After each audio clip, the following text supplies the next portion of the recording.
అందరికీ so completely year ending sale అన్నమాట. So ఇది వచ్చేసి 3 పీస్ సెట్. ఓన్లీ 2 సైజెస్ ఉన్నాయి. ఎల్, ఎక్స్ఎల్ వాళ్ళు ఎవరైనా ఉంటే హ్యాపీగా తీసేసుకోవచ్చు. ఇది జస్ట్ 500 మ్యామ్. ఓకేనా. కంప్లీట్లీ 500లో 3 పీస్ సెట్. ఇవి టాప్స్ వచ్చేసరికి ఎనీ టూ టాప్స్ వచ్చేసరికి 500 అండి. ఎవరికన్నా కావాలి అనుకుంటే ఎనీ 2 టాప్స్. ఇది వచ్చేసి సేమ్ 3 పీస్ సెట్.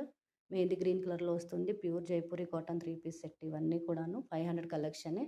అంబ్రిల్లా కూడాను 499. సో ఎవరికి కావాలి అనుకున్నా ఇది 2 పీస్ సెట్.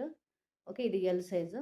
ఇందులో ఎం ఉంది, ఎల్ ఉంది. 2 సైజెస్ అవైలబుల్. ఇది ఎక్సెల్ సైజు. అన్ని 500 కలెక్షన్సే మ్యామ్. టాప్స్ అయితే ఎనీ 2 టాప్స్ 500 ఫ్రీ షిప్పింగ్ ఉంటుంది. సో కావాలి అనుకున్న వాళ్ళు. ఓకే. 3 పీస్ సెట్ వచ్చేసరికి 500. సింగిల్ తీసుకుంటే షిప్పింగ్ ఉంటుంది. ఎనీ 2 తీసుకుంటే ఫ్రీ షిప్పింగ్ మ్యామ్. ఓకేనా. మంచి కలెక్షన్స్ ఉన్నాయి. ఇంకా ఫీడింగ్‌లో కూడా ఉన్నాయి. ఎవరికన్నా కావాలి అనుకుంటే వన్స్ మిస్ అయితే చేసేయండి. కంప్లీట్లీ ఇయర్ ఎండింగ్ సేల్ అన్నమాట. ఎన్ని సెట్ తీసుకున్నా కూడా 500 అన్నమాట. ఓకే. ఓన్లీ 500.